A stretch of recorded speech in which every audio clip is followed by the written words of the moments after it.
Scott? Yes. Quick question. There's a woman who professes to be an expert on this matter, who's in opposition. Her name is Publius Hulda. I know you're familiar with her. Yeah. And she was recently speaking at another liberal-minded group here in the last couple months. And she is a very outspoken opponent of this. Can you address, because I know she's all over Facebook, and a lot of Tea Party people are all over, supporting her. Can you address maybe what the key opposition she has to this and dispel the myths of her opposition? I've actually done a lot of that through the presentation. Some of her fear is that this would become an open constitutional convention. It would throw to the winds all the Constitution we have right now, and they'd rewrite an entirely new Constitution. Well, when we read through Article 5, you saw right in the article the limits that Article 5 places on anyone calling for a convention. There is no question, the language was clear in there. It's to amend this Constitution only. It's to offer amendments to this Constitution only. And then those amendments have to be ratified by 3/4 of the states. There's no shortcut around that. How many of you have been confused about this thing called Article 5 Convention of States? Anyone confused about that? Have you seen the bantering back and forth on Facebook and on the internet about, oh, it's the greatest thing since sliced bread, or man, don't do that. That's like George Soros is behind it, and so forth. In fact, it's funny how we Tea Partiers become so dogmatic about our positions that oftentimes we're ready to slit the throats of the guy that's sitting right next to us in a Tea Party meeting. I mean, it's amazing. I've got people that have gotten on my Facebook page and just about disowned me because I dared to bring the Convention of States guy here to our meeting. Well, I think it's going to be really good because I have questions too. Now, I personally support the idea, just personally. Michael Ferris, who's the founder, he's a very close personal friend of mine, and I trust his judgment completely in this particular area. He's a constitutional scholar, attorney. He's been leading the fight for all the issues that we stand for in this room for 30 or 40 years. So I don't doubt his acumen in this particular area, but I still have questions. So I'm glad that our speaker here is here tonight. Let me just tell you a little bit about him. I'm not going to read his whole intro because I'll steal some of his thunder. But basically, we've got, when you said how many people are here are vets, this man is a vet. In fact, he served as if I'm not mistaken, a helicopter pilot in Korea for some time. He was a medevac pilot. He also has been involved in politics.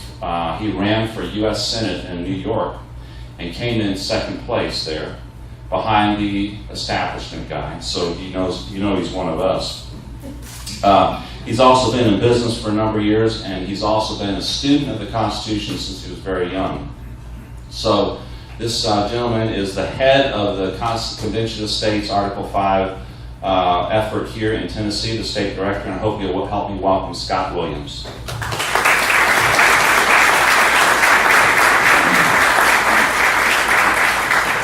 Do you have your ballots yet? Does everyone have their ballots? Okay. Please complete them. We're going to come around and pick them up in the next 3 or 4 minutes, okay? Thank you. Well, thank you very much. Before we get started, as you know, my name is Scott Williams, as I was just introduced. I am the state director for the Convention of States project. Okay, a little closer? How's that? Okay. I am the state director for the Convention of States project here in Tennessee. And what that means was I was the first person in the state to raise my hand and say, I'll do that. So it's not a glorious position. It's not a paid position. We're all volunteers. And that's one of the things that attracted this program to me was the fact that it truly is grassroots. I am a resident of Maryville, Tennessee. I am part of the Smoky Mountain Tea Party up there. I sit on the steering committee. And so I have a desire that our country right the state of ship. And as you can tell, most of us here would not argue with the fact that we have gone astray quite some ways. We have a problem, and the problem is the federal government has gone wild. It is absolutely out of control in a number of areas. And Washington will not relinquish that power. They have it, they're controlling it, and they're not about to give it up for anything. We understand, now this is a little bit of Constitution 101, we understand that our government is a balance of three branches. We started off with, of course, the executive, the legislative, and the judicial branch. And even the legislative branch was broken down into a Senate and a House. And originally, the Senate was there to represent the views and desires of the states. And the House of Representatives was there to represent the desires of the people. So there was a dichotomy, a loggerhead at each one of those positions, trying to make sure that if anything happens on the federal level, it is hard fought, and it doesn't happen at someone's whim. It's not an easily done thing. We have also a fourth branch of government now, after 230 some odd years, thanks to Senator Mike Lee. If you look at the top right here, there's a stack of papers that is the legislation that was passed in 2013. If you look down here, there are 80,000 pages of the Federal Register that little stack affects. Those little bit of laws that they passed affected that much of the Federal Register. And you can't read a federal law like you'd pick up and read a novel. You start from the beginning, go to the end. Each paragraph, each sentence deals with a change of a word or a paragraph or a meaning in some other part of the Federal Register. So it's very difficult to follow even the laws that they're passing to understand just what the impact is going to be on those. I did, for our own Tea Party, a rendition of the Frank Dodd bill after it was passed. And it is horrendous. When that thing is fully implemented, understand, when that thing is fully implemented, they will be able to regulate the price of toothpaste in Walmart. That is how invasive this thing is. Now, I was a financial advisor, and I sold that business because of what was in the Frank Dodd bill. It became absolutely untenable when clients could sue me for losing money in the market.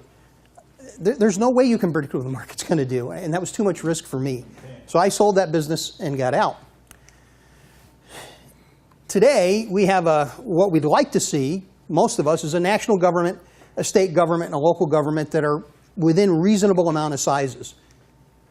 But our federal government looks at it a little different. They see themselves as being the 800-pound gorilla on the block. They have an alphabet soup bureaucracy set up to manage and create their whims. Congress has abdicated their role of writing laws.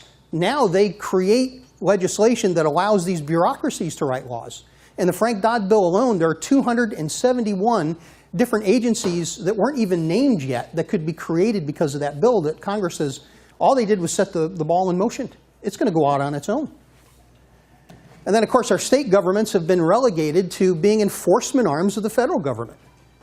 They're there to do the federal government's bidding anymore. And our poor local governments, I mean, my goodness, there's not a lot our local governments can do when you look at the bigger picture of things. That's not what our founders envisioned. They envisioned a national government that was there to take over and to do the limited things that needed to be done for the country as a whole. They weren't there to reach into the lives of the average everyday citizen within each state and city and district and control them the way they do now. The state government was given a little bit more power, and then the local government had the most amount of power for those of us locally here, because that's what mattered. We could talk to our local representatives. We could go and knock on their door and tell them, hey, we think this way or we think that way. We could, in today's vernacular, we could call them up on the phone and have a conversation with them. Try doing that with Lamar Alexander or Senator Corker. And then, of course, ultimately it was an eye towards self-governance. We were to govern ourselves, and that self-governance allowed us to elect our neighbors to become representatives, to do what we wanted them to do. We have major abuses by all three branches of government. I don't think anyone here can disagree with that. We only have to look at the Supreme Court rulings that were just handed out in June to see how far off the rails our own federal government has gone. They found a right in the 14th Amendment that didn't even exist. They made it out of whole cloth. Washington, D.C. has gradually amassed this power, and they've they have just gone out of control in spending. I've got a further slide here, but I'll jump ahead a little bit. We had a debt clock stopped at about $18 trillion, and by all estimates right now, we're about $20 trillion in debt. But I want you to hear the future liabilities this country has. Somewhere between 180 and $200 trillion. And I want this fact to sink in. There is not $180 trillion in the world. We cannot sustain this course we're going on. Completely unsustainable. So the problems that we face are broad, they're big. So is there a solution that is going to be broad enough? And that's what we have to ask ourselves. Of the available solutions, which one is going to touch into a federal government that's gone wild? One that has raised our taxes, one that is spending too much, one that is micromanaging every part of our lives today. Overspending in debt, welfare programs that we're on the verge of losing our republic because of how many people are on the welfare dole. 95% incumbent reelection rate, that's a virtual lifetime appointment. They're there until they want to retire. We've got crony capitalism. I could tell you just an example of Kraft cheese. Kraft cheese didn't like the fact that there were small retail artisan craft shops, and because they cured their cheese on wood boards, they made a suggestion to their inspectors that, hey, maybe they need to be curing it on metal shelving like we have, stainless steel.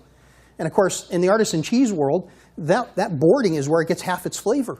And they've been doing it for thousands of years, and it's been safe. And it almost caused the collapse of the artisan cheese industry in this country. Fortunately, it was stopped. But that's the kind of crony capitalism we have. They're using government regulations to curtail any kind of commerce from other areas. Of course, the alphabet soup agencies, we talked about the fourth branch of government, risks to our Bill of Rights.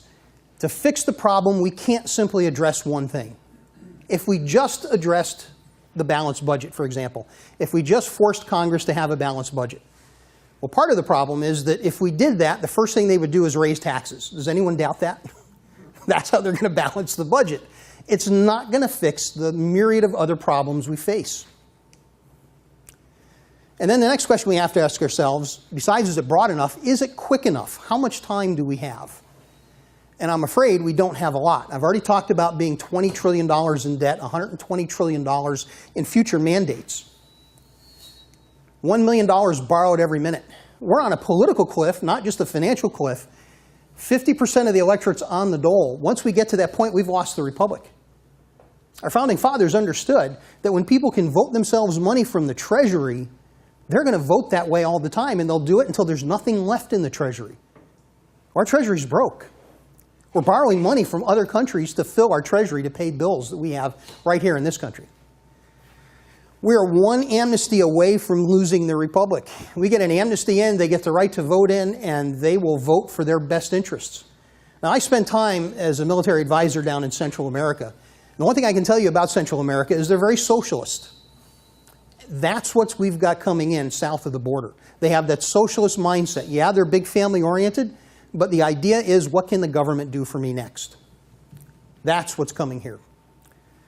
And of course, there's a political divide. We have Washington that has effectively divided us here in the country. We've got one side and another side, and I'll tell you at this point, I'm an equal opportunity curmudgeon. I dislike both parties. That's how bad it has gotten. And it is time we, the people, make the stand against the statists that now inhabit Washington. They've got Potomac fever. You send someone there, and it's not too long before they get corrupted. And we'll talk about that here in just a minute. So how much time do we have? Well, we're not that far from Greece. We're just on a little larger schedule, and thankfully, because we are still a capitalist society, we can manage to work through even these erroneous government regulations, but not much longer. Maybe another 5, 10, 15 years. I think we need a solution that's going to get us there in under 10 years. If we can't do it then our republic is lost for all time. So the solution needs to work quickly, something under 10 years. The next question, is the solution constitutional? This is an important one. We are a government and a people and a country of laws. We must use the laws to fix the problems that we have now. We can't usurp them. We can't go to the other side. We can't start abusing the laws to get our own way. That makes us no better than those who are trying to destroy our country. So we have to use the rule of law to fix what's going on. So in order to protect the Union, our first goal is course preservation. If we divide our country, we're sunk. Much like what our founding fathers viewed in 1787. They understood that Europe was just waiting for them to collapse so that they could start picking at the pieces. That made the convention in Philadelphia all the more eminent to be completed. We should not use unconstitutional methods. Of course, two wrongs don't make a right. I think all of us learned that from our mothers. So the first solution that people often say is, hey, let's elect better representatives. And that's a great idea. We need to do that. I personally am also a Ted Cruz fan. I would like to see that man as president. But it doesn't matter who we get in as president. They're still fighting the Washington problem. So absolutely we want to elect better folks. Is it a constitutional solution? Sure. Is it broad enough? Well, if we elect the right representatives, they can undo an awful lot of damage that's been done through the years. Is it quick enough? We have been trying to elect better representatives for 70 years. Where are we today? Have we reversed any of what's been going on in this country? Well, I have, if I can get this to play here, I have a short video that takes us through, actually walks us through the time it will take to get better representatives in the House and the Senate to be able to reverse what we're doing. And it's about 2 minutes, so if you'll indulge me, I'm going to start it here, provided it will work.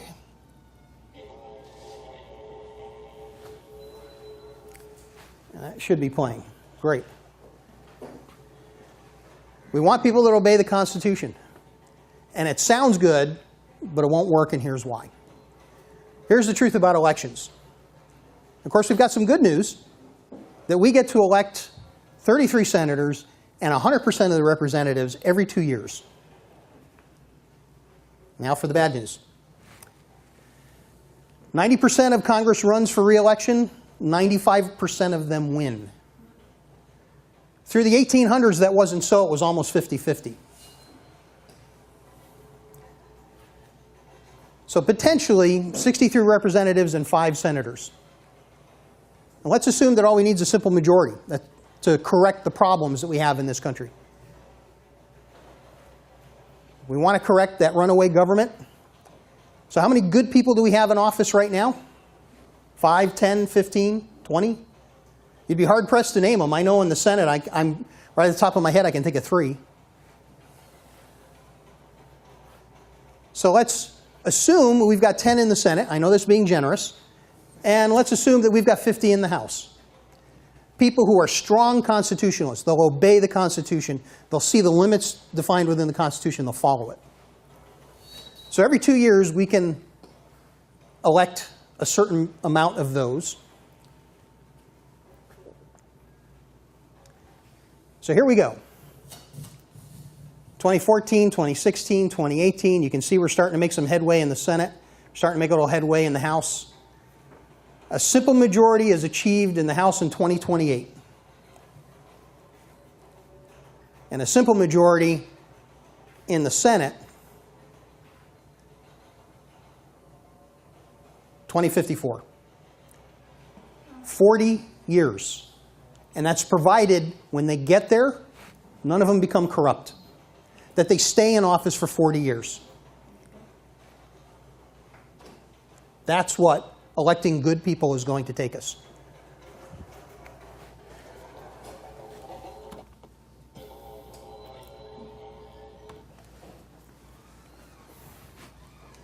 That's a little sobering.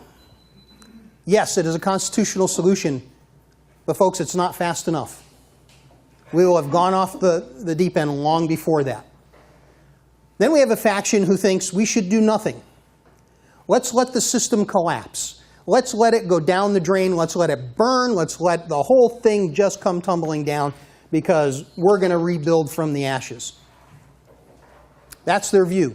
And they romanticize that notion. They see themselves as the forever patriot, not the summer patriot. They're out there with their weapons and their freedom, and they're willing to fight. And that's great, except, folks, that's the reality. I have been in Civil War-torn countries. And when you go down that road, the least able to pay the highest price. Orphans, widows, women, and children are the ones who suffer if we don't take a measured approach, if we don't take a reasonable man approach to stop what this federal government is doing. Will it ever get to that? I don't know. What I do know is I'm going to present to you a solution that we have now that we have to try. For me, for my faith, when I stand before the creator of the universe and he asks me, hey, I gave you a tool, why didn't you use it? I've got to be able to answer, I tried. You know, the old joke, God, why didn't you save me? Well, I sent you 3 boats and a helicopter. What more do you want? Now let's talk about nullification. That has been making the rounds as well. And believe me, I understand. I am mad too. I am really mad. And a lot of people see this as being the solution. Let's just nullify those laws. Well, there's a problem with that.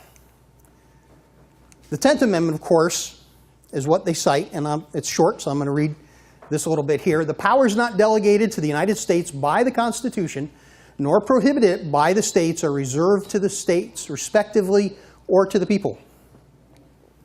Now, you'll notice that there are some things missing from that. First off, there's no action verbs. There's no or else. There's nothing that says that we can create assemblies to stop the federal government from overreaching. There's nothing in there that says that we can have a vote to stop the government from overreaching. There's nothing in there that bespeaks of a process. What the 10th Amendment does do is it does give us legal standing to go back to the Supreme Court and say, the federal government has enacted this law, we don't like it, we're suing the federal government. Who makes the rules at the Supreme Court? And are they ruling in our favor now? Are we ever going to get a victory there? Not likely. So clearly the states are not specifically empowered by the 10th Amendment, though it does give us legal standing. We must look to the rest of the Constitution of how we can correct these abuses of power. So the 10th Amendment, again, who decides concept of judicial review? And that's always been a question. Well, who said Congress, or who said the Supreme Court has the final interpretation? Well, our founding fathers did. Article 1, Congress writes the laws, we know that. Article 3, the Supreme Court interprets the laws. So where did the idea of judicial review come from? Well, it's embedded deeply in English law, in the Magna Carta. There has been no substantial, when you read the arguments going on during the convention itself in Philadelphia, there were none substantial that said, hey, our judges shouldn't be allowed to do that. When the Marbury versus Madison case came up, and the Marshall Court came down and made a ruling, he was one of our founding fathers. He made the ruling. None of our other founding fathers who were alive then had any objection to what he was doing. It didn't start off a wildfire of, hey, the Supreme Court wasn't allowed to do that. You can't be doing this. You don't find any of that. They understood that was the proper scope for the Supreme Court. But what the Supreme Court did not do is it did not rewrite law. It could offer an opinion on what happened, but it couldn't come out and say, well, you got this wrong, guys, so we're gonna say that penalty you're talking about is really a tax. That's what you meant it to be, just like in Obamacare. They didn't have that power. We may not like it, but the fact is that SCOTUS does have, they're the final arbiter of what's in the Constitution as far as whether it is constitutional or not. So let's talk about a little practical look and nullifying Obamacare. South Carolina went through the motions of nullifying Obamacare. Basically, they said you don't have to participate in Obamacare. If anyone tries to enforce Obamacare, create exchanges, do anything in South Carolina, it's against the law. We're not going to allow them to do it.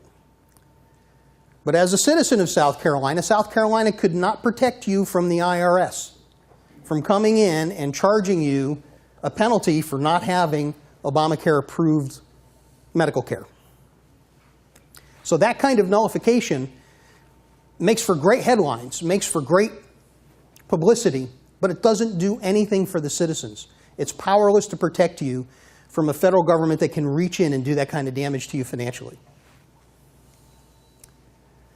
And it violates the Supremacy Clause. Supremacy Clause found in the Constitution, Article 6, Clause 2. It's a short clause.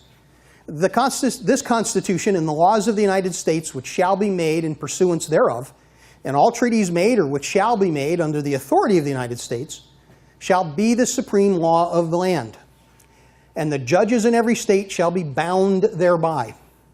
Anything in the Constitution or laws of any state to the contrary notwithstanding. Our founding fathers had an argument about that. In fact, that was the prime problem with the Articles of Confederation. The states retained their own residual sovereignty. They were able to call the convention in 1787. The states called it, not the Constitutional Convention, not that Congress. Virginia put out the call. It was followed by New Jersey. 6 other states put out the call that they were going to attend. The Confederated Congress sent out a letter to the remaining states saying, we encourage you to go there. They had their own opinions on it, but it didn't matter because they didn't have the power to affect anything at that convention. The states retained that residual power. The Supremacy Clause was to correct that problem. Now, if you want to find out more about that, you can certainly read Federalist Paper number 33. And folks, if you haven't read the Federalist Papers, they're hard to get through. But if you pick them and go through them a little bit at a time, they make for some phenomenal reading. And then if you go and look at the history behind them, it really helps you understand what our founding fathers were dealing with, how they were trying to create this new country, and what their desires were for our country moving forward and how it should operate. So we often have cited for nullification the Kentucky and Virginia resolutions. Well, didn't Kentucky and Virginia, didn't they nullify, this age thing is killing me, the Sedition Act? Well, they didn't. If you read what they wrote, they were simply stating an opinion that they thought it was wrong. And in fact, 7 states responded to what Kentucky and Virginia did, denouncing their resolution. And 3 states even passed resolutions with their own state denouncing it. They didn't send it on to Kentucky and Virginia like the other 7 did, but it was a unanimous idea that you cannot nullify. And our founding fathers understood that. If a state could, we'd have a patchwork of laws all across this country. What would be legal in one state would be illegal in another state. You wouldn't know going from one state to another if your driver's license was any good.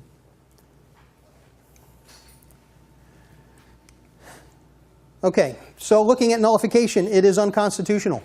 You can read Federalist 39. It describes that the courts are making the decisions on what is and isn't constitutional.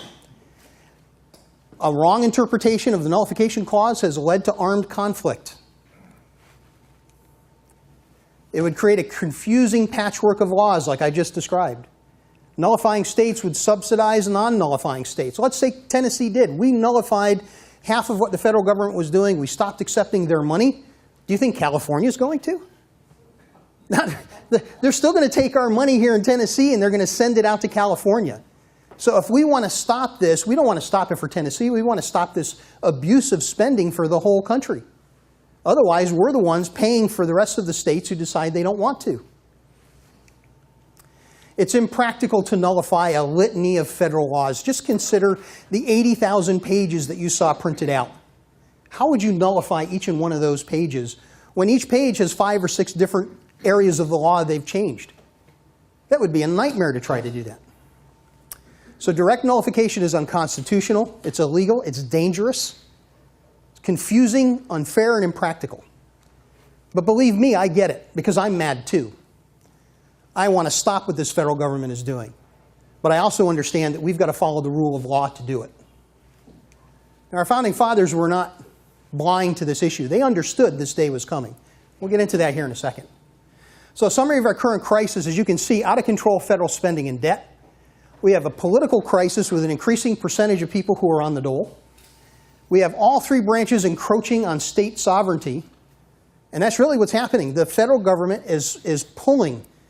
They're ceding power to themselves, and the states are powerless to stop them. Congress will not fix the problem. The last time Congress voted to minimize their power was the original Bill of Rights. That's the last time they did that. The president alone cannot fix the problem. We've had a situation where the Democrats had complete control, the Republicans had complete control, and nothing changed. In fact, it got worse. The Supreme Court will not fix the problem. We've had an activist Supreme Court for a long time.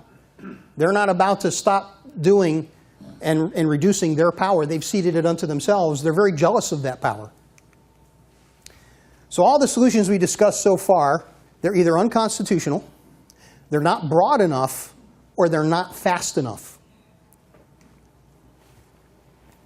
Along comes Article 5. Article 5 is something our founding fathers understood needed to be implemented. As they were arguing this case for Article 5, and I'm going to get ahead of myself here, Colonel Mason, George Mason, had argued at the beginning in September of the Constitution. He said, we need to provide a way to amend this. We didn't have that in the Articles of Confederation, so we need a regular way to amend this. And we shouldn't let the federal government, the legislature, the national legislature as he called it, we shouldn't let them decide whether that's a good amendment or not. The state should be involved in that. And our founding fathers said that made sense, we'll vote for it. And it was unanimously put in the Constitution. Toward the end, in fact, the last 2 days of the convention in September, he came back and said, listen, it's not good enough. Sure, the states can ratify whatever amendment that the federal government comes up with, whatever our Congress comes up with.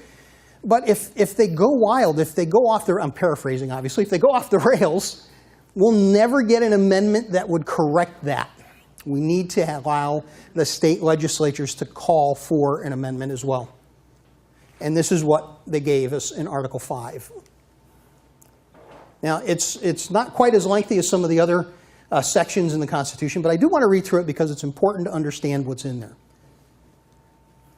The Congress, whenever 2/3 of both houses shall deem it necessary, shall propose amendments to this Constitution. That's important. I'm not talking about a new document, not talking about something different. They're talking about this Constitution they're working on right then. Or, on the application of the legislatures of 2/3 of the several states. Get that? The legislatures of 2/3 of the several states. Today that's 34. Shall call a convention for proposing amendments. That word shall is a legal term. It has the same weight as a speedy trial does in the Constitution. It is administrative. They have no option. Which in either case shall be valid to all intents and purposes as part of the Constitution when ratified by the legislatures of 3/4 of the several states. They can propose anything they want, but if it doesn't get ratified, it is not part of the Constitution. This is an exceptionally high bar. You've got to get 34 states to agree to call an amending convention. Anything that comes out of that amending convention, you've got to get 38 states to agree that this should be part of the Constitution. Do the reverse math. Any 13 states can block something.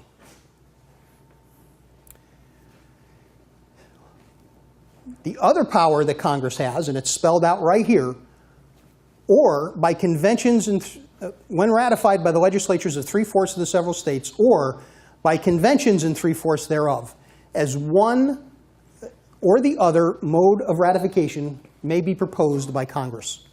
So the first duty Congress has is to call the convention when we've hit that magic 34 states. The second duty they have is they can choose the mode of ratification.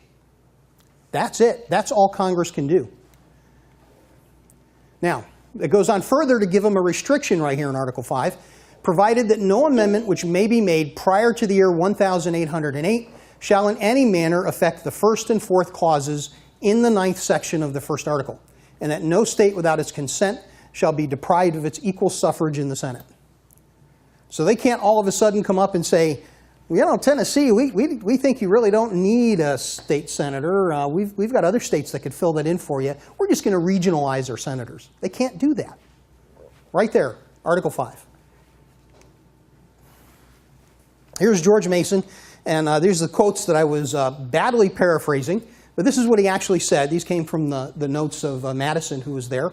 And he said, amendments therefore, and this was in May, or I'm sorry, in June, amendments therefore shall be necessary, and it would be better to provide for them in an easy, regular, and constitutional way than to trust to chance and violence. It would be improper to require the consent of the national legislature because they may abuse their powers and refuse their consent on that very account. And then later in September, when he was arguing, no amendment of the proper kind would ever be obtained by the people if the government should become oppressive. Folks, they understood this day was coming. Our founding fathers were brilliant. And they were either brilliant for everything or they were brilliant for nothing. They understood the very nature of man. They understood the sin nature of man. They understood that man will want to gain power for themselves. They had just defeated a king that wouldn't listen to reason. And they wanted to make sure that we didn't legislatively enact a new one. So James Madison, in a letter to Edward Everett, the same Edward Everett who spoke for 2 hours before Lincoln at the Gettysburg Address, or fame, back in 1830, talked to him about this very process. And he was talking about a federal government gone wild back then. Should the provisions of the Constitution as here reviewed be found not to secure the government and rights of the states against usurpations and abuses on the part of the United States, the final resort within the purview of the Constitution lies in an amendment of the Constitution according to a process applicable by the states. So this was the Article 5 that he was talking about. Now there's been some misunderstanding with James Madison. There have been people who have said, well, he was against the Constitutional Convention. Well, first off, an amending convention is not a constitutional convention. They can only offer amendments to this Constitution as we just read. And then those amendments must go out for ratification. There is no shortcut to this.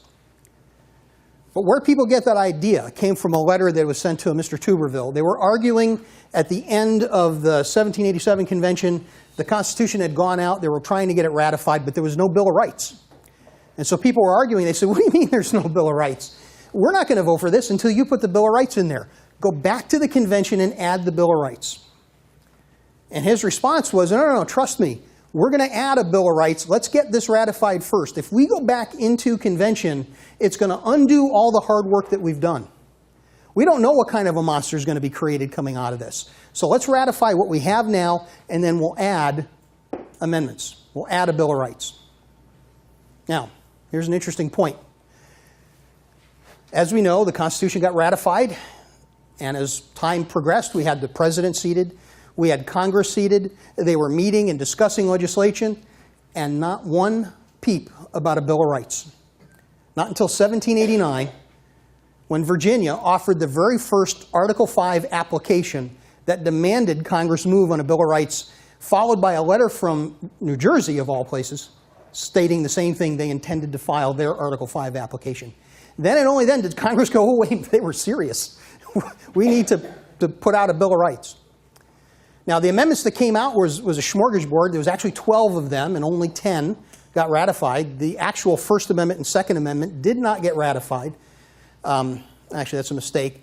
The 10 amendments got ratified. What was number 1 and number 2? The Second Amendment then was ratified in 1994, and it had to do with not allowing sitting Congress to vote themselves pay raises.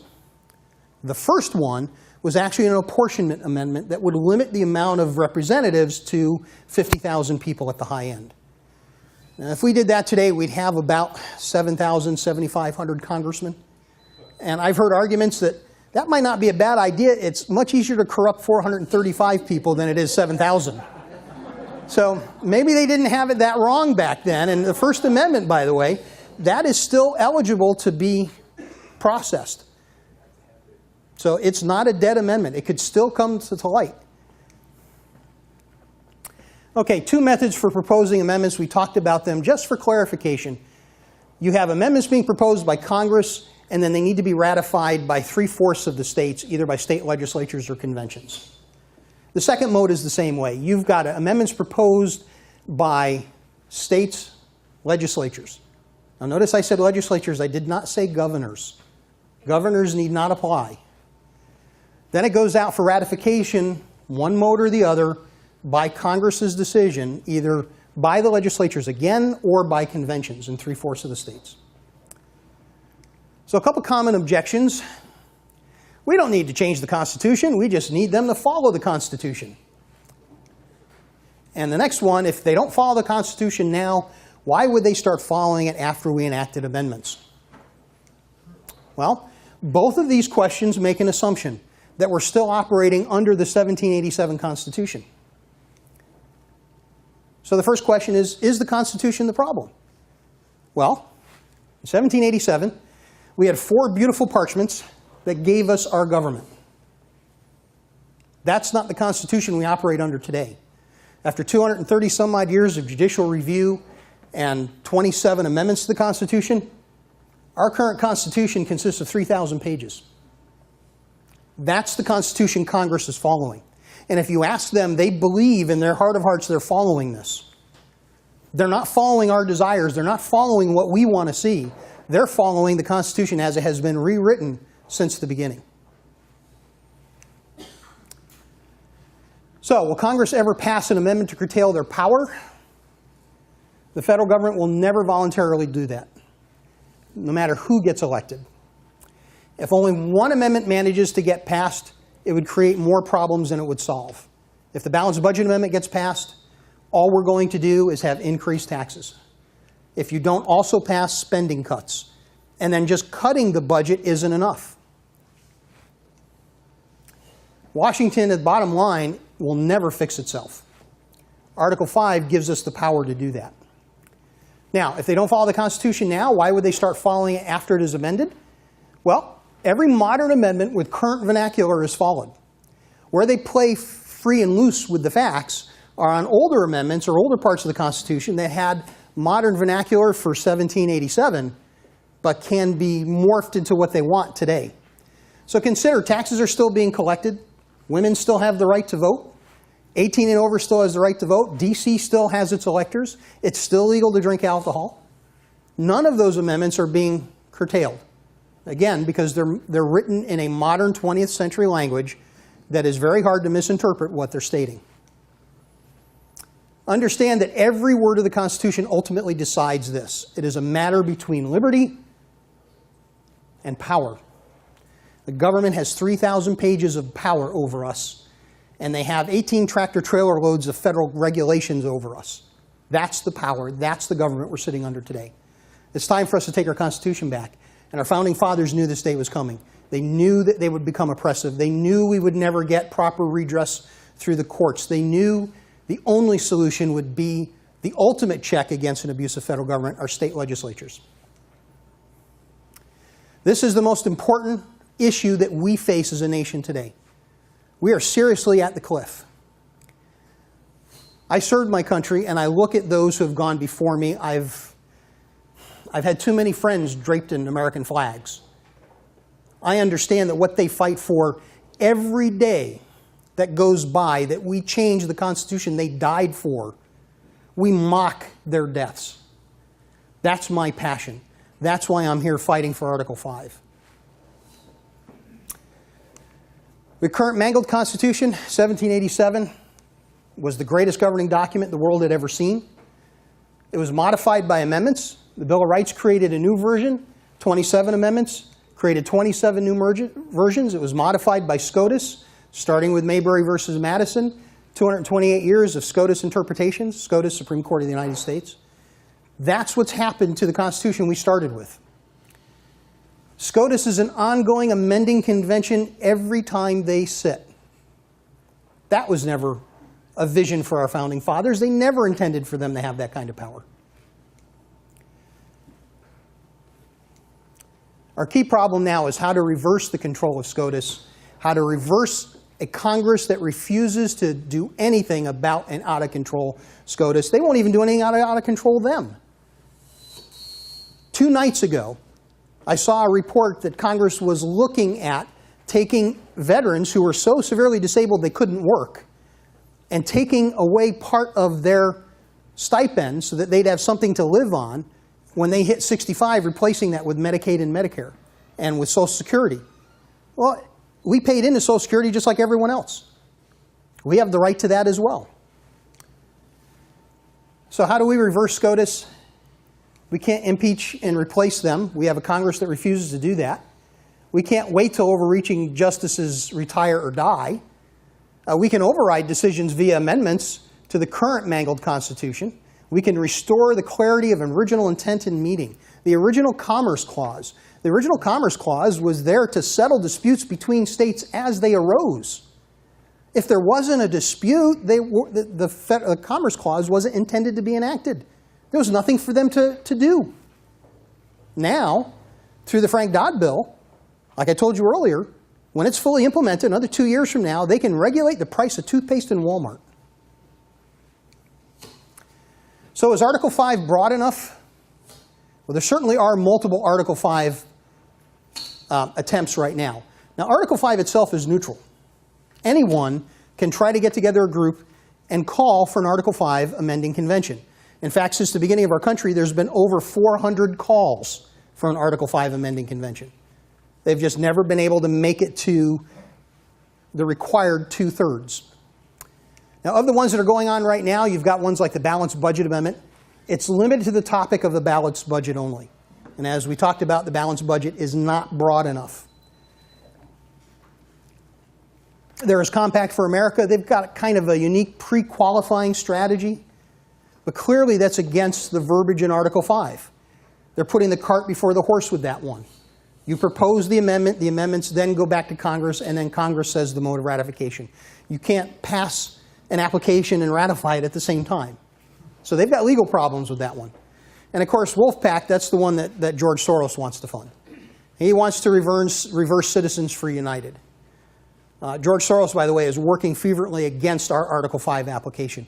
You cannot combine these. If you could combine Article 5 calls, we'd have had an Article 5 by now. We'd have had an amending convention.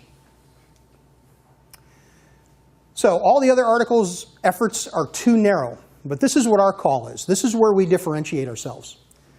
We are calling to impose fiscal restraints on the federal government. We're calling to limit the power and jurisdiction of the federal government. And we're calling to limit the terms of offices for its officials and for members of Congress. That includes the Supreme Court and federal judges. They don't need to be sitting there for life.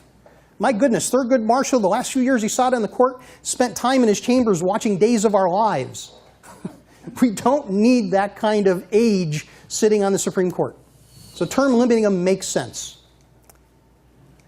Of course, we're not advocating any one particular amendment. What we'd like to do is have the states come together and put their best foot forward, offer amendments that we, within our states, have asked our state legislatures to do. So term limits for Congress and SCOTUS certainly fits within our call. Overriding of SCOTUS decisions by Congress or by the states. Nomination of justices, repealing the 17th Amendment. Let's get states' power back in the federal government. Repealing of the 16th Amendment.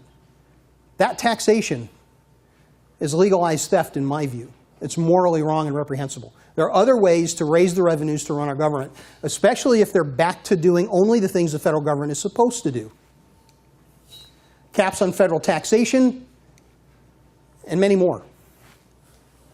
So it certainly is broad enough, and it certainly can protect amendments we already have. Do you realize that on the Second Amendment, we almost lost that? It was a 5-4 decision by the Supreme Court. We came one vote away from losing our Second Amendment rights. Now that's very near and dear to my heart because I happen to manufacture ammunition and sell guns. But even if that weren't true, that is a God-given right to us. And those who understand that our rights come from God understand that in Luke, we were commanded to sell our cloak and buy a sword. We understand that that right didn't come from government. In fact, none of them do. They predated the existence of government. That's what's so important to this fight and so important to that understanding. So with the Second Amendment, or with this Convention of States, we could actually go back and reinvigorate the Second Amendment. Offer an amendment that proposes the right to keep and bear arms not being infringed by anybody. So, is it quick enough? Well, we've got 4 states that have passed their application completely. Georgia, Florida, Alabama, and Alaska. We started this process 2 years ago, August. And in reality, the first 6 months was simply gearing up and putting together an infrastructure of people, volunteers, getting us information that we needed, trying to put together PowerPoints like this, organizing ourselves within the states. We have a total of 37 more states that have simultaneously offered our model application into their state legislature. And of those, 15 of them have already passed them in one house or another. This is in 18 months, folks. Politically speaking, this is light speed. I've not seen anything have this much gravity, this much excitement, this much grassroots support since Ronald Reagan ran in 1980. So 15 states have already passed it. Tennessee is one of those. We passed it in the Senate back in March. And it was by a 23-5-2 vote. 3 folks got out of town. They didn't want to be seen voting for it. But we passed it. And now we're going back to the House in January. It's going to go before the State Governance Committee in middle January. And our goal is to move it out of the State Governance Committee to get it to the floor of the House as soon as possible. We've got, right now, 14 other states that are vying to become number 5, and we'd like to beat them. We'd like Tennessee to become the 5th state. Ratification method is selected. Either legislatures are the slowest method, so if we chose to do that. By the way, we've only ever used the other mode one time, and that was for the repeal of prohibition. Every other amendment, Congress has chosen to use the legislative process, and that is the slowest process to get an amendment passed. Ratification, it could happen as soon as 2018. If we can get all of our states called in 2016 or early 2017, the convention would be called relatively soon. Again, that shall clause. And then from there, we envision a convention that would last about 6 months. And then out of there, just like our original Bill of Rights, we'll get a smorgasbord of ideas for us to decide. The way we're organized is by state. I'm one of 42 other state directors. We talk amongst each other all the time. We know what's going on in each other's states. What's happening here in Tennessee is being replicated across the country. We have over 6,500 petitions that have already been sent to our state legislatures for an Article 5 application. We've got over almost 12,000 likes on our Facebook page. We've got thousands of people out there who are volunteering to work in Tennessee.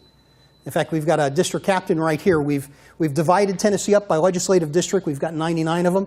Each legislative district has at least one district captain that we're trying to recruit. Marshall, are you here? What district are you district captain of? 39. 39. So if you're in District 39, Marshall's the guy to talk to. But again, we're all volunteers. None of us are getting paid for this. The average time to ratify all prior amendments, if you exclude that number 2 amendment, which took over 200 years to ratify, that's kind of the one-off. If you exclude that, the average time is 1 year, 8 months, and 7 days. So this is a process that is fast enough. It can be completed in time. It is the only solution that'll do that. It is the only solution that's broad enough to address each of the areas that are failing in our federal government.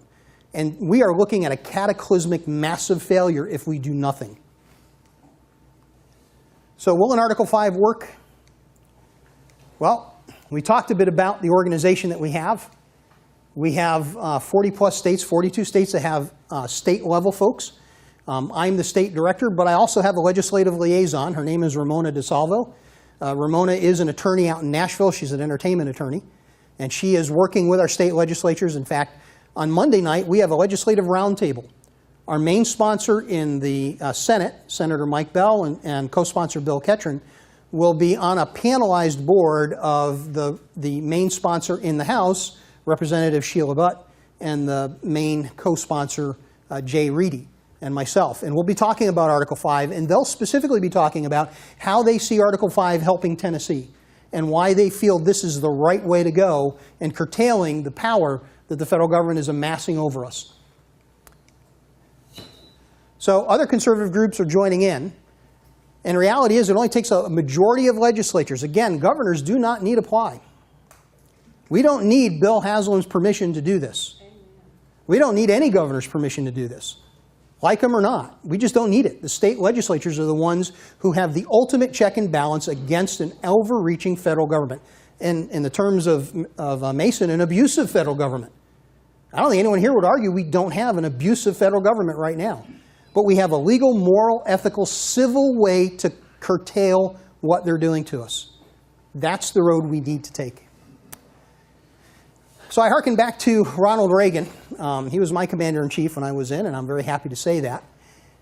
The Reagan effect. When you preach liberty, they will come, and that's what we're talking about. Ultimately, we are talking about liberty. We're not talking about a Democrat thing. We're not talking about a Republican thing. We're talking about an American thing. We can do this. And when you do that, you win by landslides. The American people have been thirsting for this kind of a solution. How many times have we emailed and called and visited congressmen and senators and we've gotten absolutely no response from them? Or we get the pat letter, thank you very much for contacting my office. We're very concerned about this issue as you are. Yeah, I can't tell you, I've got a whole drawer full of those. They're meaningless, they're worthless. So another Ronald Reagan quote, we don't need to make them see the light, we just need to make them feel the heat. And we're the heat. Now this is a long-term process. Once the application is passed, we're not going away. Through you guys, through the grassroots, we want to be in contact with our state legislatures because we want to drive who is going to go to the convention. We want them to know who we want as our delegates. And oh, by the way, Tennessee, like many other states, has passed a faithful delegate law. If you go to the convention and you do not follow the instructions by the state legislature, you will be removed, your votes will be voided, and you will face a Class E felony, 6 years in prison. They're serious. That's the kind of backup they're putting out there. And can they control the delegates? Article 5 has been a topic of over 40 Supreme Court rulings. And the Supreme Court has said that it is history that dictates how a convention will be performed. Time and time again they have said that. It's one of the few bright spots we've gotten out of the Supreme Court. And conventions were nothing that were unknown to our founding fathers. Roger Sherman, coming out of Connecticut, was on his 6th convention when he was on his way to Philadelphia. In Benjamin Franklin's lifetime, there were 27 conventions. There were a number of conventions after the Philadelphia Convention. We even had a convention in 1861 trying to avert the Civil War. Now, it wasn't properly called, so they couldn't do much about it, but it was organized and followed the original convention process from the 1700s to a T. We have the legal precedents to support moving this convention that way, and the Supreme Court has ruled time and time again that it needs to be followed by historical precedents. So we are definitely building. I want to get to making sure I'm not forgetting anyone. I talked about a lot of these slides without going through them, so I apologize. Yes, we have a deputy state director. His name is Norman Bobo. I'd be remiss if I didn't name him. He is just absolutely a dynamo with energy. He is organizing, along with Ramona DeSalvo, our legislative roundtable coming up in Nashville on Monday. We have 3 open positions for coalitions directors. We're looking for people in Tennessee who can help us find other like-minded organizations, other groups that can see that we're preaching liberty, that understand the banner we're marching under, that see the truth of the issue. They're not inflamed by wild rhetoric. They're not wringing their hands wondering, well, what if we do this? What if we do that? We already have a federal government that's out of control. We're out of time, folks. We've got regional district coordinators that we're looking for, and of course, district captains. We currently have 23 out of the 99. But every district in Tennessee has between 40 and 60 volunteers that have already petitioned their representatives to pass our application. But we need more. We want to make sure they feel a lot of heat. Of course, I talked about that we introduced it. The bill number, if you want to look it up on the legislative website, is SJR 0067.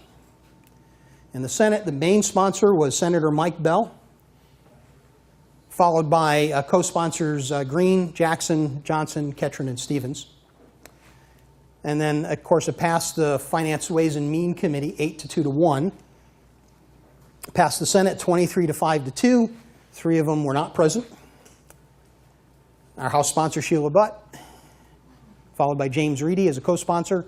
We have other representatives that have already asked us about co-sponsoring. It's now open for them to be able to co-sponsor now because it's been remanded over to the House. They haven't actually moved on it yet, but they're working on it. So it'll be considered again in the State Governing Committee in January. So you out here, what can you do as a volunteer? You've looked at this, you've heard me. You're going to go home, you're going to hopefully do some more research on your own. Don't take anyone's word for it. Keep things in context. Don't try to cherry pick things out, but actually read the bigger, broader picture. And then you can go to Convention of States. There's a ton of information on there. There's a ton of research on there.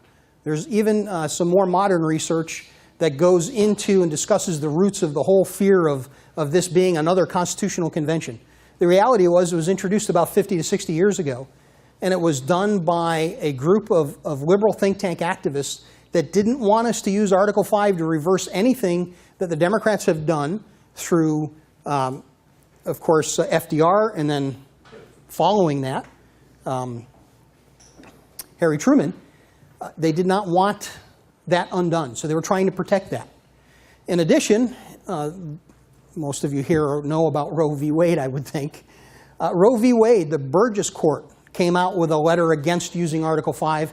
He was trying to protect that precious, precious legislation that he made from the bench, that new freedom for abortions that he found in the Constitution.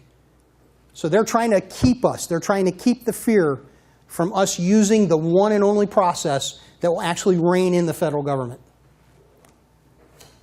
So once you've looked at that, once you've looked at the research, my card's back there. You can get my card. You can call me. I'm open to discussing this. I will talk with anyone whenever I possibly can. Please not 2 in the morning. I'm trying to get some sleep. And then you can take the next step. You can sign the petition. The petition will go to your state House, whoever your representative is there. Another copy will go to the Senate just to give them a little reinforcement. Let me tell you, our representatives, some of them are great, great patriots. Most of them need a little bit of knee bracing now and then. So that's one of the ways we can do that. Again, it's a fantastic source of information. We've got citizens' toolkits on there. We've got a handbook on there. We've got research galore. There's a 300-page compendium that we give out to state legislators showing each and every court case and the relevance of using Article 5 to stop the abuse of the federal government. And then finally, you can go to our Facebook page, Convention of States, Tennessee, and you can like our page. We put a lot of information on there. That's where tonight's meeting was put on there. That's where Monday night's meeting is coming in. We are trying to organize a November 6th meeting up at Pigeon Forge. In that meeting, we're hoping to have retired Senator Tom Coburn come in, who actually sits on our board, to talk about Convention of States as well. One last thing, I don't know if anyone here is a Mark Levin fan. Mark Levin came out with his book, Liberty Amendments. If you haven't read that, I encourage you to get it. At least the first couple of chapters talk about Article 5 and the legal precedents behind that. And then he offers amendments that he would like to see. But Mark Levin came out with his book a week after the founders, Mark Meckler and Michael Ferris, launched Convention of States. I'd be remiss if I didn't say something about them. Mark Meckler, of course, Tea Party Patriots fame. Michael Ferris is the chancellor of Patrick Henry College. He's the head of the Homeschool Legal Defense Association. My wife and I have been homeschooling for 22 years. We belong to that. The man has done some wonderful work. When he announced this, that's what got me excited, because he knows how to create grassroots organizations. When he started Homeschool Legal Defense Association, it was illegal in over half the states of this country to homeschool. It was illegal in over half of the states in this country to homeschool. It's now legal in all 50 states because of the work that man has done. So he knows how to get this done. He knows how to organize grassroots. And I follow him because he is right on the issues. And he stands for the things that you and I see as important. So at this point, I'm going to open it up. If you have any questions, I will do my best to answer them. Okay. We'll start with you. I think that we all understand we're in one of the most polarized environments as conservatives, liberals, and this sort of thing. What would be the probability that whatever is enacted by a convention of states would fall into years and years of litigation in the current court system? And secondly, what would be the enforcing agency to make sure that the new amendments that have been passed were actually carried out? There would be extreme resistance from the other side. That's actually an excellent question. And the question is, yeah, I'm going to try to restate them. The first one was about polarization and litigation of what we might go through here. The second one was enforcement. Polarization has really gotten us separated. And part of what I'm doing is trying to talk to people and explain to them that we're not talking about a Republican thing, a conservative thing. We're talking about a statist thing versus the rest of we the people.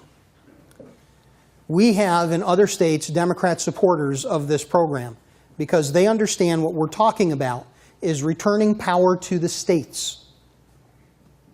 They see that. They understand. They're as frustrated to do anything in their states as we are.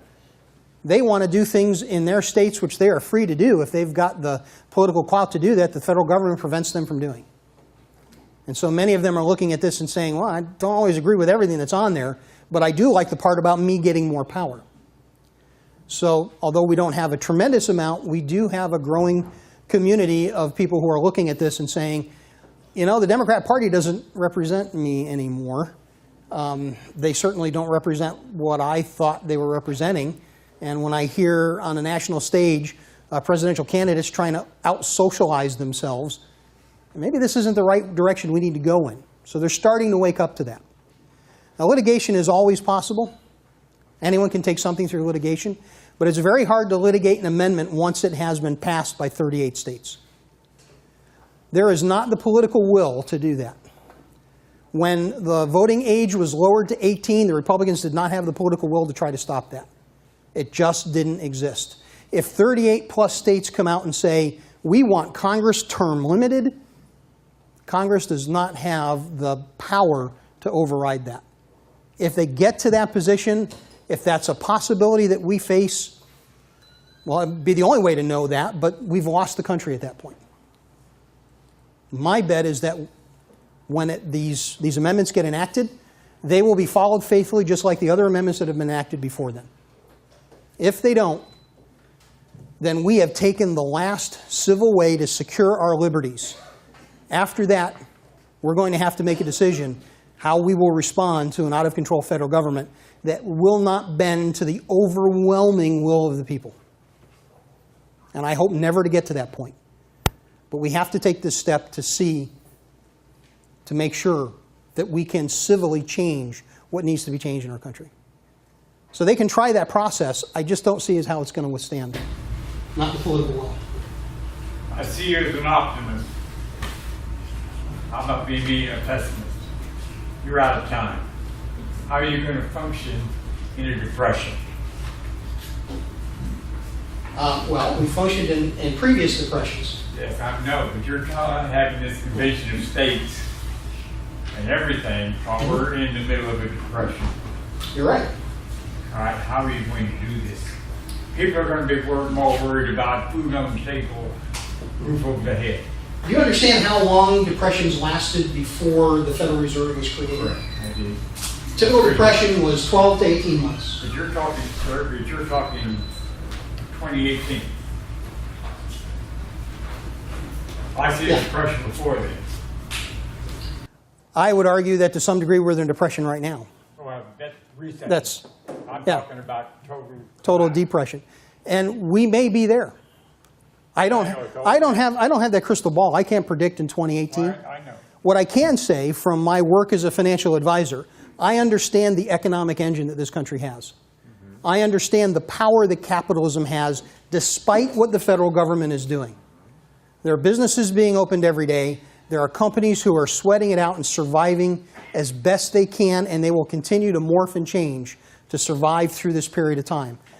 I don't think we have as short a time as you would think that we have. But I don't think we've got beyond 10 years. The reason I say that, sir, is because as it said 1932 and 30 and actually before, we weren't quite as global. Today we're global. as of probably 6 months, Europe will probably fall totally on its face. Japan will follow. China is already trying to pump up a transcontinental railroad to put around so that they can try to boost themselves up, just like the Rockefellers did in this country.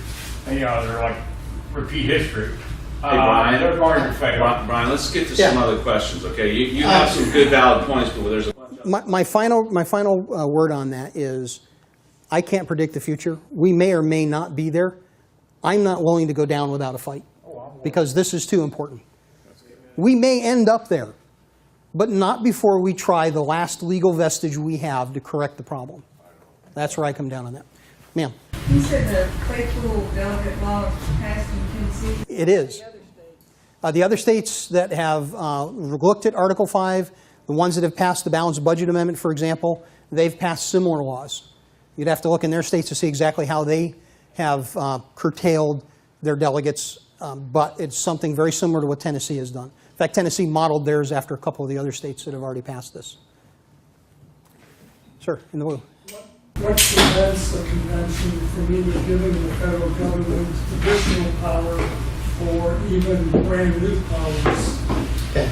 That's a good question. What prevents the convention from giving the government additional powers or brand new powers? First, you have the call itself. If it doesn't fall under the purview of the call, limiting the power, the scope, and jurisdiction of the federal government, it cannot be brought up at the convention. Those are the convention rules. Those are the rules that the delegates are going to be sent with partially, that if there is something, if someone offers a crazy amendment, that it be voted down. That's part of the Faithful Delegate Act. That's why they put it in place. So that's the first thing. But let's say they did pass that. Let's say the Kool-Aid was drugged that day and they all, in a dreamy state, passed some ridiculous, crazy amendment. It still has to be ratified by 38 states. We still can block whatever comes out of there by 13 states.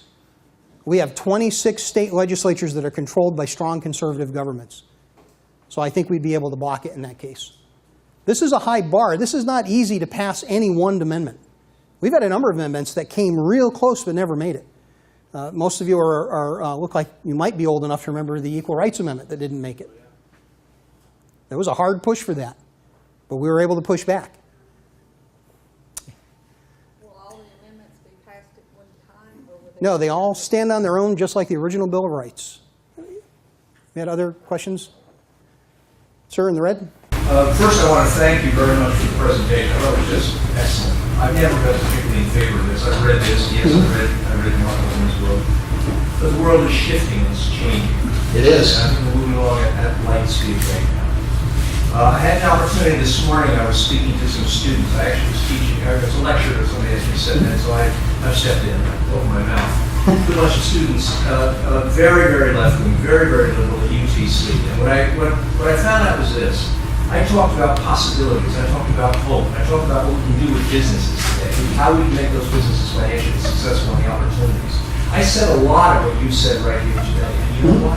They loved it. They liked it. When I was done, they didn't want to leave the class. They were, when are you going to come here again? I think any of these things you can shoot holes through. I mean, there's gaps, there's puckers in almost anything that you can possibly do. But if we don't, the alternative of doing nothing leads us down a road where we're faced with nothing but the unmentionable. Places that none of us in this room want to go. We're all prepared to go there, but none of us want to go there. And you've given me an awful lot of business. That's what I'm talking about. Your business is a lot of business. And it seems to me that if we can stand together behind something, even if it's imperfect, and if we understand what the odds are. You said a moment ago, well, Congress is going to go along with this. Are they going to turn their backs on freedom of states? Of course they'll turn their back. You'll see an ad campaign like you never saw in your life before. And they'll blitz the United States. 78% of the people didn't want the Affordable Care Act because they're afraid the taxes were going to go up. Didn't stop them.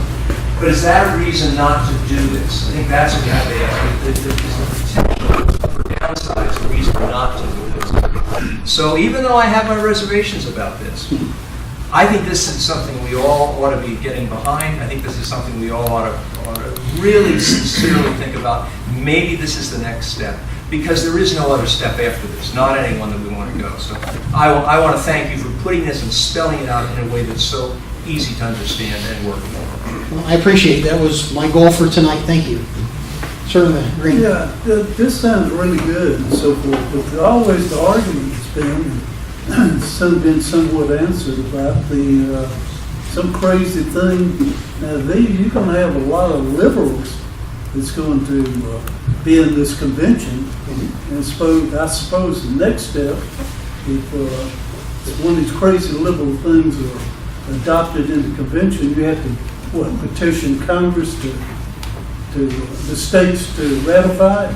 And so far, it's been more Democrats than conservatives, so that's been a big concern. There are 99 state houses in the United States. Nebraska is a unicameral. They've only got one. All the other states have two. Of the 99, 70 of them are in the control of the Republican Party. You can argue one way or the other on that, but we have a better than not chance at any time in our lifetime of being able to control the process simply because of the number of mostly liberty-minded Republican local state legislatures that are out there. And it takes only 13 of those to block any one of these amendments from going forward that's a crazy amendment. I don't know that we'll have another opportunity like this in our lifetimes. Whereas one thing, like in the globalization of our police force, as an example, do you see this as a tool that we can kind of stand up and fight back against the UN coming in? I do. I've been concerned about that, even from a homeschooling perspective. The UN rights of the child would invasively control how I homeschool my children. And I look at this as a provision that would take the protection of treaties and disallow a treaty from affecting any internal law or statute within the United States. Treaties should only be between countries, period. They should not be able to control what goes on inside the borders of the country. So I definitely see this as one of the amendments that I would push for personally. Any other questions? Marshall? The concerns about there are so many Article 5 movements going on now. When a convention is called, George Soros's group will not be able to gain admission to that. Yeah, I talked about that before when I mentioned that none of the Article 5 calls can be combined. They're all separate calls on their own. With over 400 calls since the start of our country, if they could have been combined, we would have had an Article 5 at this point. We would have had an amending convention already. So I don't particularly care about what George Soros does or doesn't do. He's not the guy I'm worried about. I want to see us come together as Americans again and fight for the liberties that our founding fathers gave us in this country. Ma'am.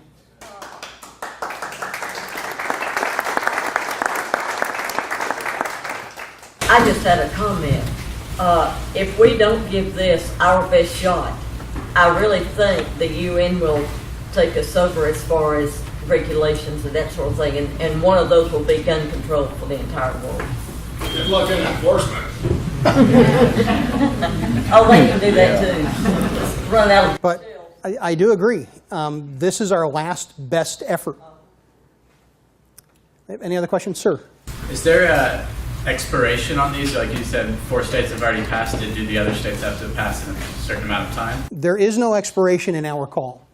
The call is an open call. States can offer them, and it stays open until we get 34 states that call for them. Unlike the Balanced Budget Amendment, we're hoping to do this much sooner than, I forget what year it was started, 76 or 77, somewhere in there.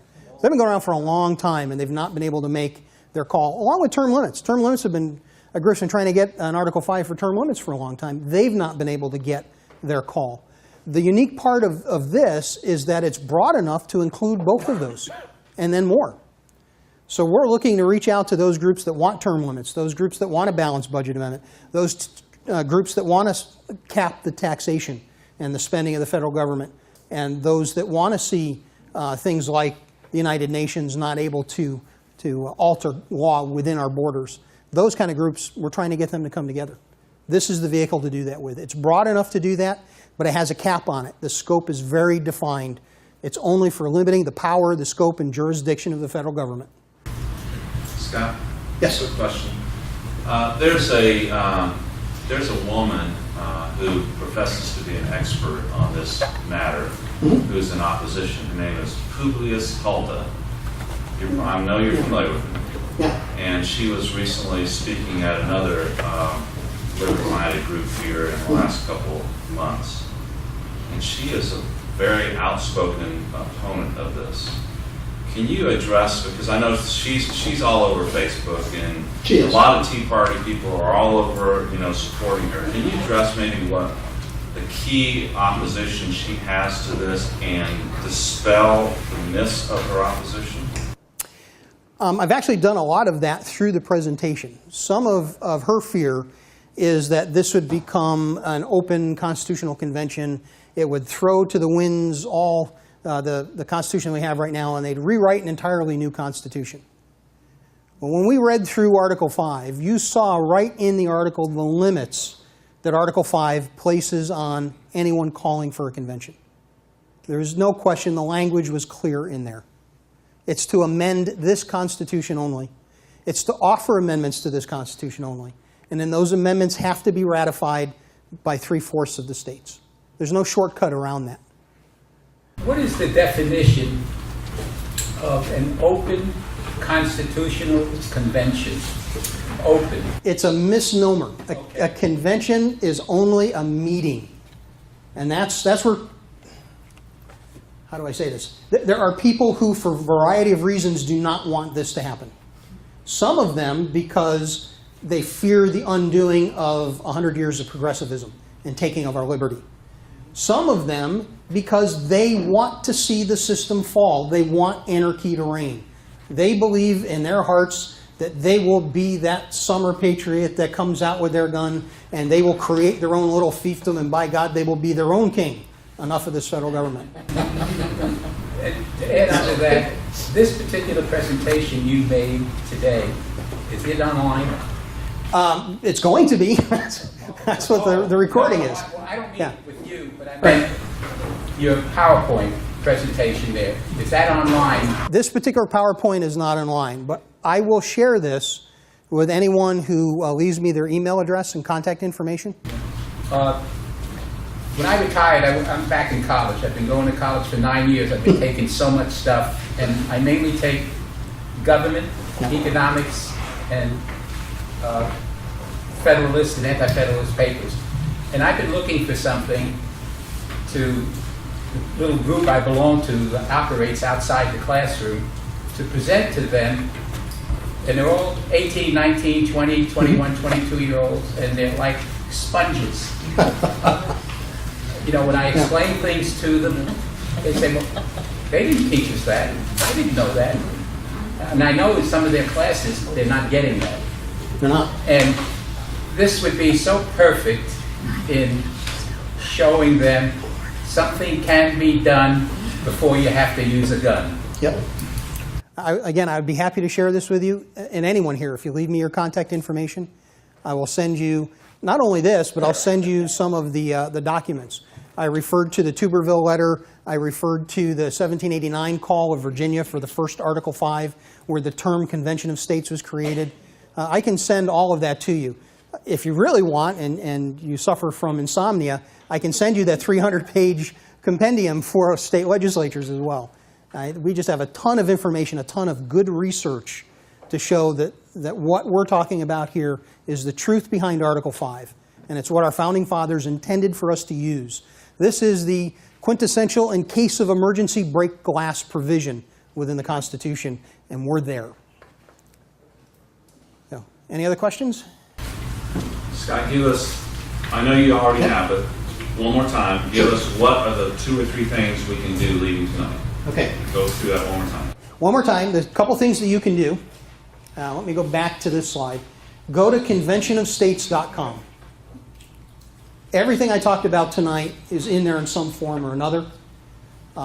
Right there, right on the main page, you can sign the petition. That will send a petition to your representative, whoever that is in your district. It will simultaneously send another one to your state senator, again, as kind of knee braces to let him know that we still want this. From there, you can go to our Citizens Toolkit, and there are a number of things informational that you can do, but you can also volunteer. We have 99 districts here in Tennessee. We've got 23 of them covered by district captains. We want to make sure all of those districts get covered by district captains. That's the most important role, is the district captain, not what I'm doing, because what I'm doing is meaningless. I can't get anywhere if I don't have district captains, and then further, if they don't have volunteers who see the issue, that understand the dangers that we face and want to do something. So that's where you would go first. That's your Citizens Toolkit. Learn about the Convention of States, learn about the problem, learn about the solutions, and then get involved.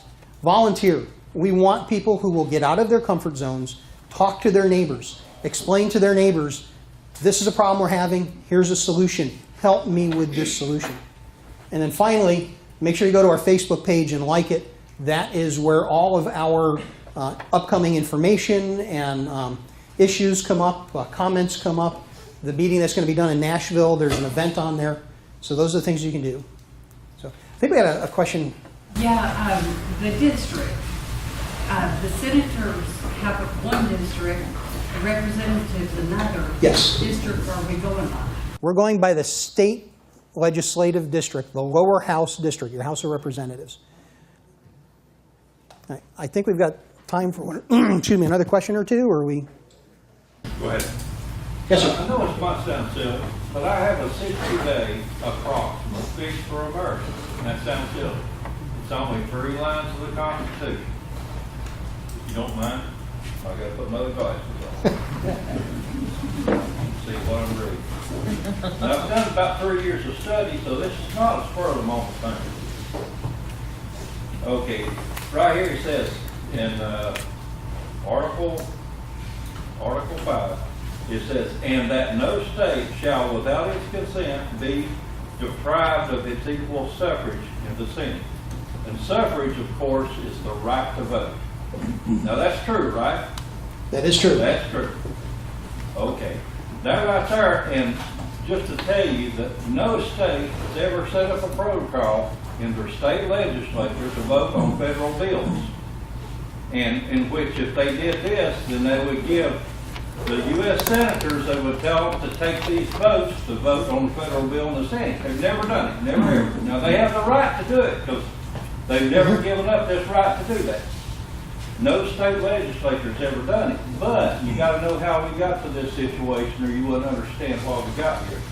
The communication back in 1800, anytime, back in the communication between a U.S. senator in Washington, D.C., they could not travel back to their state to be able to communicate with their state legislature, okay? So therefore, state legislatures had very good men as their U.S. senators. They was appointed by or voted in by the state legislature.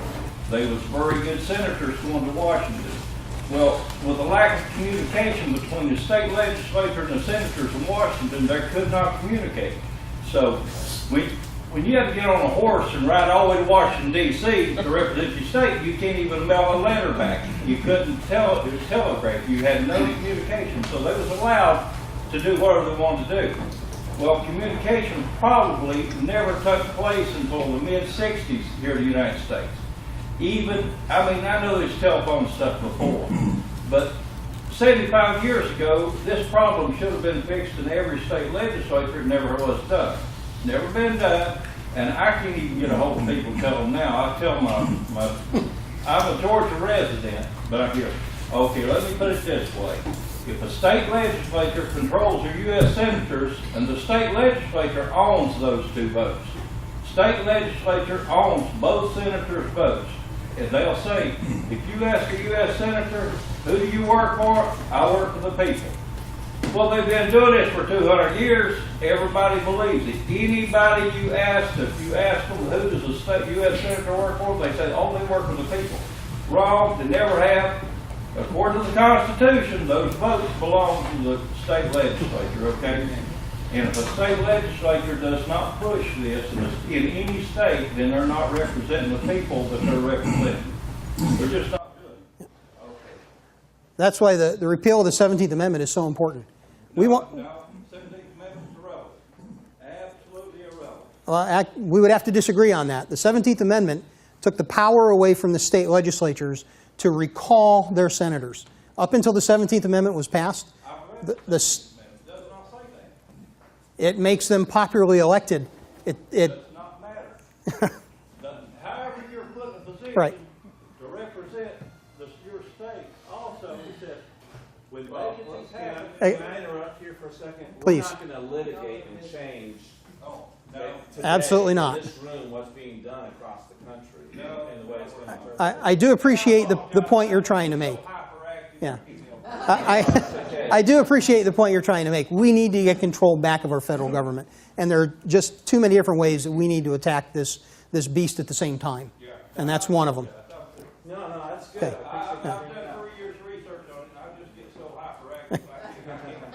I keep sitting and watching a lot. I gotta walk outside. I can't watch Fox News radio. I understand. Amen.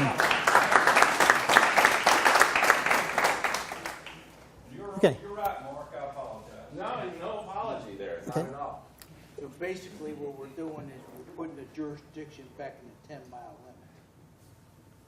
Well, I'm not quite sure I follow that, but The jurisdiction of the United States is within a 10-mile limit that they set. Oh, originally, you're talking about the D.C. area, yes. And it says right now, The swamp, in the middle of the swamp. Yes. I think a lot of people would like to just build that fence, not on the southern border, but around D.C., and then just fill it. So, fill it up to the brim. But we've got a better way. We've got the legal, moral, ethical way. Yes, ma'am. I just have one comment. I'm from the DC area. I've been in the fence up there, okay? And one of my problems that I have in myself is that we are calling for term limits, but I know from being up there and working in those agencies that it takes a new representative, a new senator, at least 2 years to even figure out where the restroom is, much less figure out who all those agencies are. For example, you know and I know, Tennessee Valley Authority in DC does not exist, has never existed. Those people don't know nothing about Tennessee Valley Authority. And so, I mean, there are many other agencies they know a lot about, but TVA is not one of them. So that's where I know it takes some time in DC to understand the agencies, what they do, and who's running what. And so therefore, if you've got somebody that's up there for 2 to 4 years, by the time they, eventually understand what the business is all about, you're ousting them. What is the solution to that? Going back to Article 5, one of the amendments I would love to see happen is a sunset clause on all federal agencies. They need to die. And they need to be, if you're going to push for them again, they need to start from ground zero. They need to start all over again with the appropriations, the arguments for even having the agency. That's the only way we're going to solve that. But in addition, I would like to see not just term limits, and that's why our wording is officials, not congressmen and senators and judges, but it's officials. So the bureaucracy can be term limited as well. One of the problems with term limits is you get those guys out of there, but the bureaucracy stays in place. That needs to go. So, yes, ma'am. Last question here. All of this is a little bit hard for me to understand, especially about the convention when it's called. Tell me again how we're going to keep it from becoming out of control. Okay. Last question. It's a good one. How do we keep the convention from going out of control? And the first one is by the call itself.